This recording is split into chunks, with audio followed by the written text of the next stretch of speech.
குடிலகுந்தள பால நமோ நமோ நிடிலலோஜன சூத நமோ நமோ குடிலகுந்தள பால நமோ நமோ நிடிலலோஜன சூத நமோ நமோ மிருகமத சுதிலக நமோ நமோ நமோ பாலாவல்லீச மிருகமத சுதிலக நமோ நமோ நமோ பாலாவல்லீச.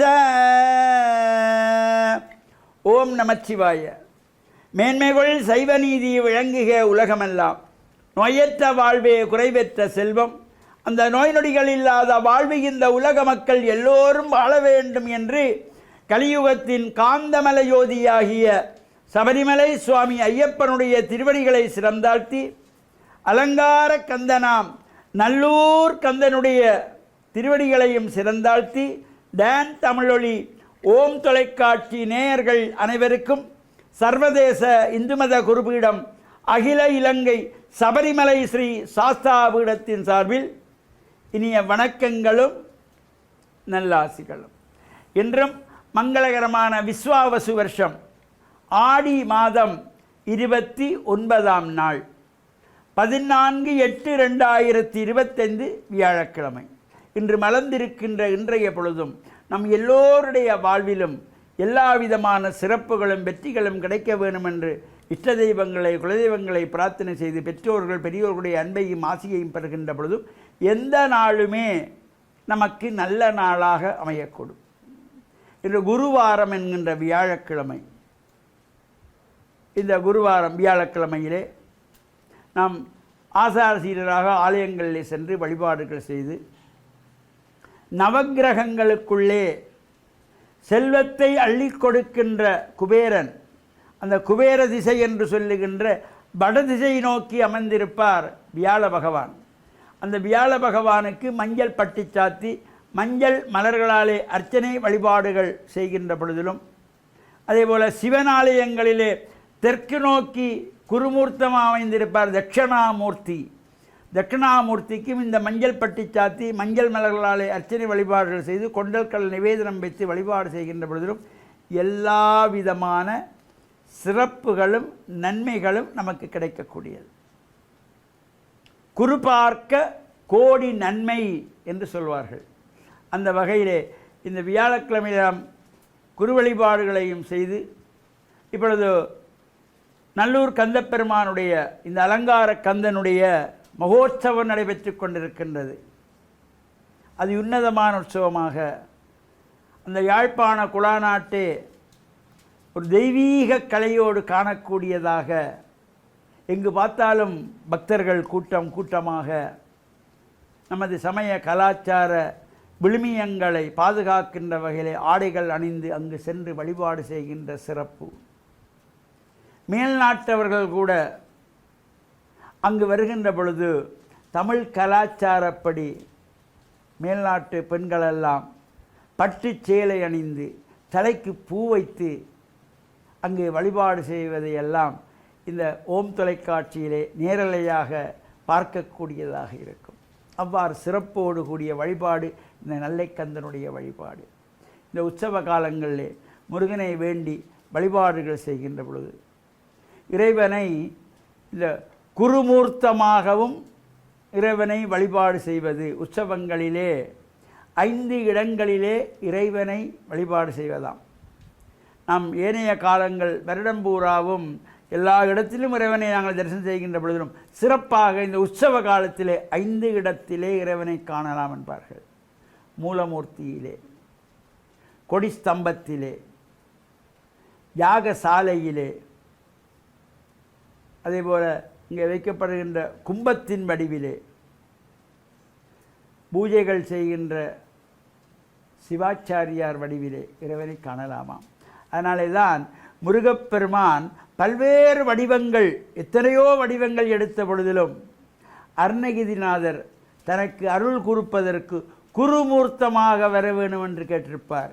உருவாய் அருவாய் உளதாய் இலதாய் மறுவாய் மலராய் மணியாய் ஒளியாய் கருவாய் உயிராய் கதியாய் விதியாய் குருவாய் வருவாய் அருள்வாய் குகனே என்று கேட்பார்.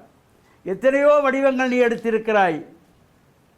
உருவாய், அருவாய், உளதாய், இலதாய், மறுவாய், மலராய், மணியாய், ஒளியாய், கருவாய், உயிராய், கதியாய், விதியாய், குருவாய், வருவாய், அருள்வாய் குகனே. முருகப்பெருமானை குருமூர்த்தமாக வந்து அருள் வழங்க வேண்டும் என்று அருணகிரியார் கேட்டார். அதேபோல் நாமும் இறை வழிபாட்டு ஈடுபட்டு இறையருளையும் பூர்ணமாக பெற்று குருவருளையும் பெற்று மண்ணில் நல்ல வண்ணம் வாழ டான் தமிழொலி ஓம் தொலைக்காட்சி நேயர்கள் அனைவருக்கும் சர்வதேச இந்து மத குருபீடம் அகில இலங்கை சபரிமலை ஸ்ரீ சாஸ்தா பீடத்தின் சார்பில் நல்ல ஆசிகளை கூறிக்கொள்வதில் மன மகிழ்வு கொள்கிறோம்.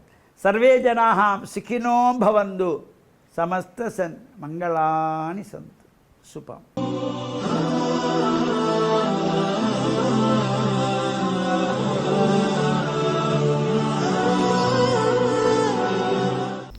அஸ்ஸலாமு அலைக்கும் வரஹ்மத்துல்லாஹி வபரகாத்துஹு. அன்பான இஸ்லாமிய சகோதரர்களே, ஒருமுறை அல்லாஹ்வினுடைய தூதர் ஸல்லல்லாஹு அலைஹி வஸல்லம் அவர்கள் பள்ளிவாசலிலே சஹாபாக்களோடு பேசிக்கொண்டிருந்த நேரம் சஹாபாக்களை பார்த்து ஒரு கேள்வியை கேட்கின்றார்கள். அதாவது அந்த சஹாபாக்கள் அனைவரையும் பார்த்து ஒரு கேள்வியை கேட்கக்கூடிய நேரம் அல்லாஹ்வினுடைய தூதர் ஸல்லல்லாஹு அலைஹி வஸல்லம் சொல்லுகிறார்கள், உங்களோடு இருக்கக்கூடிய ஒரு நபித்தோழர், அவருடைய வீட்டிற்கு அருகிலே ஒரு ஆறு ஓடிக்கொண்டே இருக்கின்றது, ஒரு நீரோடை ஓடிக்கொண்டு இருக்கின்றது.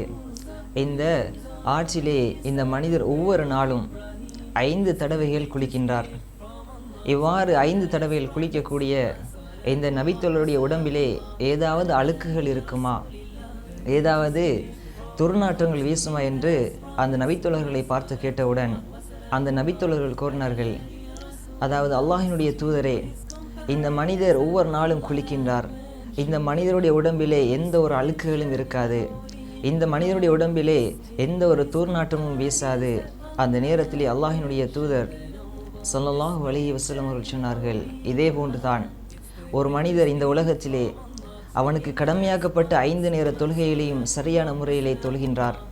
இவ்வாறு ஒரு மனிதன் 5 நேர தொழுகைகளையும் சரியான முறையிலே நிறைவேற்றினான் என்றால் அவனுடைய பாவங்கள் எல்லாமே மன்னிக்கப்பட்டுவிடும். இந்த மனிதர் 5 நேரம் குளிக்கக்கூடிய நேரம் இவருடைய உடம்பிலே எந்த அளவுக்கு அழுக்குகள் இல்லாமல் போகுமோ அதே போன்றுதான் இந்த மனிதர் 5 நேரம் தொழக்கூடிய நேரத்திலே இந்த மனிதருடைய உடம்பிலே அவன் செய்த பாவங்கள் எல்லாமே மன்னிக்கப்பட்டு அவன் சொர்க்கவாசியாக மாறுவான் என்பதை அல்லாஹ்வினுடைய தூதர் ஸல்லல்லாஹு அலைஹி வஸல்லம் சொன்னார்கள். அந்த வகையிலே அன்பான இஸ்லாமிய சகோதரர்களே, நாங்கள் ஒன்றை புரிந்து கொள்ள வேண்டும். இந்த தொழுகையை பொறுத்த வரைக்கும் இந்த தொழுகை ஒரு மனிதன் பருவ வயதை அடைந்ததிலிருந்து அவனுடைய மரணம் தொண்டைக்குழி அடையும் வரைக்கும் இந்த தொழுகை அவனுக்கு கட்டாயமான ஒரு கடமையாக இருக்கின்றது. எந்த ஒரு சந்தர்ப்பத்திலும் இந்த தொழுகையை விடுவதற்கு அனுமதி கிடையாது. அந்த வகையில் இந்த தொழுகையை நாங்கள் சரியான முறையிலே 5 நேரம் நாங்கள் தொழுகை நிறைவேற்றினோம் என்றால் எங்களுடைய அனைத்து பாவங்களும் மன்னிக்கப்பட்டு நாளை மறுமையிலே நபிமார்களோடோ நபியலார் ஸல்லல்லாஹு அலைஹி வஸல்லம் அவர்களோடோ அல்லாஹுவை ஒவ்வொரு நாளும் காணக்கூடிய அந்த சுவர்க்கத்தை நாங்கள் அடைவதற்கு எல்லாம் வல்ல ரஹ்மான் அனைவருக்கும் உதவி புரிவான என கேட்டு விடைபெறுகின்றேன். அஸ்ஸலாமு அலைக்கும் வரஹ்மத்துல்லாஹி வபரகாத்துஹு.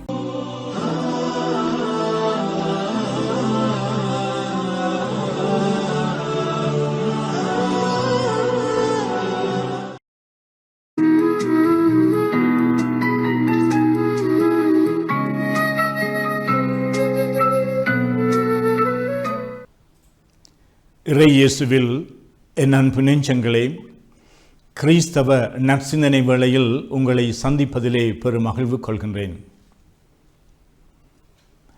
ஒருமுறை ஆண்டவர் இயேசு தம்முடைய சீடர்கள் தம்மை சூழ்ந்திருக்கின்ற பொழுது இன்னும் பல மக்கள் அவருடைய போதனையை கேட்டு வந்து அவருடைய ஒரு இல்லத்திலே அவர் போதித்து கொண்டிருந்த பொழுது வெளியிலே அவருடைய தாய் மரியாவும் அவருடைய சகோதரர்களும் அவரை காண வேண்டுமென்று நிற்கின்றார்கள் என்று இயேசுவிடம் கூறுகின்றார்கள்.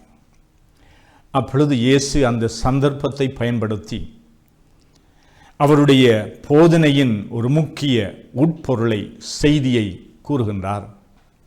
என்னுடைய தாயும் சகோதரர்களும் யார்? ஆண்டவருடைய வார்த்தைகளை கேட்டு அதன்படி தங்களுடைய வாழ்வை அமைத்துக் கொள்ளுகின்ற இந்த சீடர்கள் தான் என்னுடைய தாயும் சகோதரர்களும் என்று. இயேசுவுக்கு ஒரு தாய், இயேசுவுக்கு சகோதரர்கள், உறவுகள் என்று பலர் இருந்தாலும் அவர் அந்த இரத்த உறவை கடந்து விசுவாச உறவை இந்த சமூகத்திலே ஏற்படுத்துகின்றார்.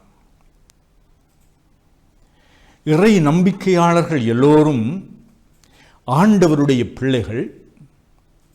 அவர்கள் ஒருவர் ஒருவரை சகோதர சகோதரிகளாக, பெற்றோர்களாக, பிள்ளைகளாக ஏற்றுக்கொள்ளுகின்ற ஒரு உன்னதமான உறவு நிலை. இதை பற்றி இயேசு அழகாக இந்த சந்தர்ப்பத்தை பயன்படுத்தி எடுத்துச் சொல்லுகின்றார். அதாவது தந்தையினுடைய திருவுள்ளம், இறைவனுடைய திருவுள்ளத்தை நிறைவேற்றுகின்றவர்கள். நாங்கள் எங்களுடைய பெற்றோருடைய விருப்பத்தை நிறைவேற்ற விரும்புவது போல, எங்களுடைய சகோதர சகோதரிகளுடைய விருப்பங்களை நிறைவேற்ற விரும்புவது போல, ஏனென்றால் நாங்கள் அவர்களை அன்பு செய்கின்றோம், அவர்கள் எங்களை அன்பு செய்கின்றார்கள். அப்படிப்பட்ட ஒரு உறவு நிலை அழகானது, புனிதமானது, நல்லது, தேவையானது. ஆனால் இயேசு போதிக்கின்றார், இந்த குடும்ப உறவை கடந்து முழு சமூகத்துமே ஒரு குடும்பமாக, முழு உலகத்தையுமே ஒரு குடும்பமாக, ஒருவர் ஒருவரை சகோதர சகோதரிகளாக, பெற்றோர் பிள்ளைகளாக கருதுகின்ற ஒரு அழகான உறவு முறை எப்படி வருகின்றதென்றால், நாம் எல்லோரும் கடவுளை தந்தை என்று அழைக்கின்றோம். அந்த தந்தையினுடைய விருப்பம், அவர் எங்களுக்கு எப்பொழுதுமே மீட்பை தர வேண்டும், விடுதலையை தர வேண்டும், முழு மனிதர்களாக நாங்கள் வளர வேண்டும், வாழ வேண்டும், மகிழ்வோடும் வளமோடும் இருக்க வேண்டும் என்றுதான் இறைவன் திட்டம் கொள்கின்றார். அவருடைய இந்த திருவுள்ளத்தை, அவருடைய இந்த திட்டத்தை, அவருடைய விருப்பத்தை நாங்கள் நிறைவேற்றுகின்ற பொழுது எங்களுக்குள்ளே இனம் தெரியாமலே ஒரு ஆழமான அன்புறவு பிறக்கின்றது. அந்த உறவினால் எங்களுடைய உள்ளத்திலே கிடைக்கின்ற மகிழ்ச்சியும், எங்களுடைய வாழ்விலே கிடைக்கின்ற வளமையும் இன்னும் அதிகமாக கிடைக்கின்றது. இதைத்தான் இயேசு, யார் என்னுடைய தாயும் சகோதரர்களும்? நீங்கள் தான். என்னுடைய போதனையை கேட்கின்றீர்கள், ஆண்டவருடைய திருவுள்ளப்படி, தந்தையாகிய கடவுளுடைய திருவுள்ளப்படி வாழ விரும்புகின்றீர்கள், அதுதான் என்னுடைய. நாங்கள் ஒவ்வொருவருமே கிறிஸ்துவினுடைய சகோதரர்களாக, கிறிஸ்துவினுடைய தாய்மார்களாக, தந்தையர்களாக, கிறிஸ்துவினுடைய பிள்ளைகளாக நாங்கள் மாறுகின்றோம். இப்படிப்பட்ட ஒரு குடும்ப உறவை முழு சமுதாயமும் ஒரு குடும்பம் போல அன்போடும் பண்போடும் ஒருவர் மற்றவருடைய விருப்பங்களை நிறைவேற்றுகின்ற, அதனால் ஏற்படுகின்ற திருப்தியும் மனநிறைவும் வளர்ச்சியும் எங்கள் மத்தியிலே இன்னும் அதிகமாக கிடைக்க வேண்டும் என்று இந்த நாளிலே எங்களுக்காக நாங்கள் மன்றாடிக் கொள்வோமாக. ஆமென்.